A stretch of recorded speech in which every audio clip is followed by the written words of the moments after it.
دوستو یاد رکھنا، تگڑا اور مضبوط جوان پتہ کون ہوتا ہے؟ جس کی نظریں پوری طرح اس کے کنٹرول میں ہوں۔ یہ علامت جوانی ہے۔ جس آدمی کا پوری طرح، دو لوگ دنیا میں کبھی کوئی کارنامہ سر انجام نہیں دے سکتے، ایک جو حرام کھاتا ہو، ایک جس کی نظر ناپاک ہو۔ محمد بن قاسم جب یہاں آئے تھے نا، تو ایک دن بڑے پریشان تھے، تو ایک بزرگ کہنے لگے آپ کیوں پریشان ہیں؟ کہنے لگے راجہ دہر سے مقابلہ ہے اور ہماری فوج تو سندھ کے رستے بھی نہیں جانتی، زبان بھی نہیں جانتی، لڑیں گے کیسے؟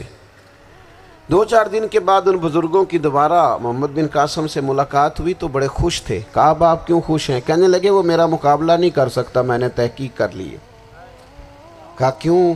کہنے لگے نظر کا گندہ ہے، اور جو نظر کے گندے ہوتے ہیں وہ میدانوں میں ٹھہرا نہیں کرتے۔ میدان کے لیے نکلنے کے لیے پاک جوانی کی ضرورت ہوتی، تطہیر مزاج ہونا ضروری ہوتا ہے، پاکیزہ افکار اور سچی اور سچی ستھری سوچوں کا ہونا ضروری ہوتا ہے۔ اس لیے فرمایا کہ میرا مقابلہ نہیں کر سکتا۔ حضرت عبداللہ ابن حذافہ کمرے میں تھے، تو وزیر کی بیٹی اندر سجی سنوری پہنچ گئی۔ جیسے ہی آپ نے اس کفر کی چال کو دیکھا تو تیمم کر کے نفل شروع کیے۔ وہ ساری رات بیٹھی رہی، رب کا بندہ ساری رات عبادت کرتا رہا۔ عبادت بڑا سہارا ہے، مصلی بڑا سہارا ہے اللہ کے بندوں۔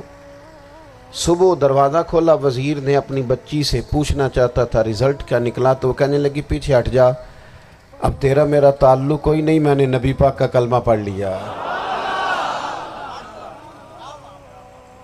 اس نے کہا میں نے بھی زمانہ دیکھا ہے، پر یہ کیا لوگ ہیں، کستوری کے بنے ہوئے، سندل سے دھلے ہوئے، کہ میں ساری رات کمرے میں رہی اور 100 اور 1000 آدمی جس جوان کا مقابلہ نہ کر سکے، اتنا طاقتور جوان کمرے میں رہا اور اسے نظر اٹھا کے نہ دیکھا۔ او کچا رنگ للاری والا جڑا چڑھدا تے لیندا رہندا ہے، اے عشق تیرے دا رنگ محمد چڑھیا پھر نہیں لیندا۔ میں کہا ایک دفعہ نظر اٹھا کے نہیں دیکھا، کمال ہو گئی۔ اتنے بڑے لوگ، اتنی بڑی سعادت مندی، فیروز بختی، معاملہ فہمی حد ہو گئی۔ اللہ اکبر۔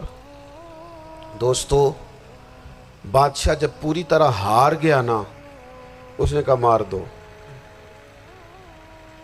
تیل گرم کیا ایک کڑاہی میں، اور جب آپ کو اس میں ڈالنے لگے تو آپ کی آنکھوں میں آنسو آ گئے۔ بادشاہ کا خیال ہوا شاید نرم ہو گئے ہیں، کہنے لگا روئے کیوں؟ فرمانے لگے سوچتا ہوں جان ہی ایک ہے، کتنا مزہ ہے اس کی راہ میں جان دینے کا، کتنی لذت ہے اس کے نام پر مرنے میں، کتنا لطف ہے۔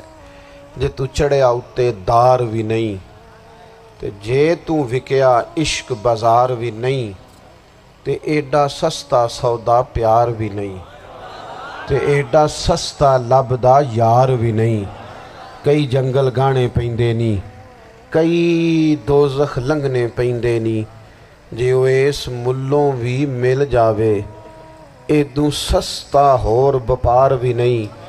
تے کچھ سمجھ نہ آوے لوکانوں وہ کادے نال شہید کرے، ڈٹھی یار دے ہاتھ تلوار بھی نہیں، پر او دا خالی جاندہ وار بھی نہیں۔ کہنے لگے ایک جان ہے نا، تو دل کرتا ہے ہزاروں ہوتی تو ایک ایک کر کے محبوب کے نام پہ قربان کرتا، جب میرے پاس ہے ہی ایک، کروں کیا؟ حضرت عبداللہ ابن حذافہ رضی اللہ تعالیٰ عنہ جب روئے اور بادشاہ نے یہ بات سنی، تو بادشاہ اٹھ کے کھڑا ہو گیا، سارے وزیروں مشیروں کو کہنے لگا تم نے کہا تھا نا بندہ ضائع کرنے والا نہیں، یہ بھی ضائع کرنے والا نہیں۔ کہنے لگا میرا ماتھا چومو، تم جیسے لوگوں کو قتل نہیں کرنا چاہیے، آزاد کرنا چاہیے۔ عزیز اپنی زندگی سے نا یہ بہت زیادہ ہرس، ہوس، طمع، اور یہ کسی بات کی بھی ہو، ہرس صرف پیسوں کی نہیں ہوتی ہے، شہرت کی بھی ہوتی ہے،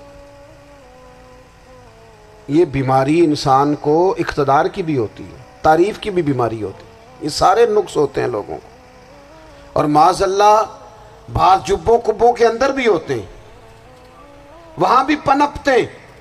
اپنی زندگی جب تک اس سادگی میں نہیں لاؤ گے جو رسول پاک نے عطا فرمائی ہے، جب لوگ آسانیوں میں پوری طرح الجھ گئے تو پھر وہ دور ہوئے اور کفر چڑھ گیا۔ دوسری بات، اللہ کے محبوب صلی اللہ تعالی علیہ وسلم کی محبت ہم سے تقاضا کرتی ہے کہ ہم اس مشن کے لیے کام کریں جس مشن کے لیے رسول پاک نے کام فرمایا ہے۔